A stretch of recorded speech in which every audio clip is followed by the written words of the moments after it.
जय जगन्नाथ। आज गोटे सुंदर कथा मन को भावना आसी के जानी केमिति माँ कृपार से कथाटी आसी मन को माँ जहाँ कहते से कथाटी कहबी।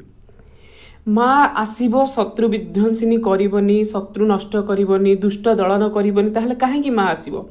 माँ धरा पृष्ठ को आसुची, माँ शत्रु विध्वंस करके जाऊँची। माँ को जो मैंने आवाहन करती ना हिंसा द्वेष अहंकार क्या ठकिबा उद्देश्य जदि माँ पूजा भी करूथांती, माँ ताको ठकी दे चली जाए। केमिति ना किछि रोगरे किछि भोगरे माँ ताको हैरान करि थाए। दिने आर वर्ष थिला गोटे कथा जन को पचारुथिले जे माँ को पूजा चली एमिति काम करनी। से कहला कहीं ए समय एया चले, एया ही दुर्गा पूजार महल को बढ़ई थाए।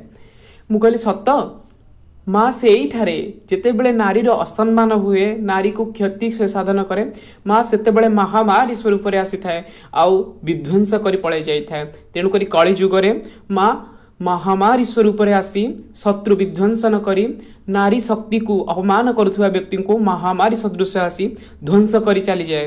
यही कथा मानतु आ नारी को सम्मान दिंतु, नारी खराब चिंताधारा करंतु नहीं। माँ नहले एमिति ही क्षति कर दे चली जीवो।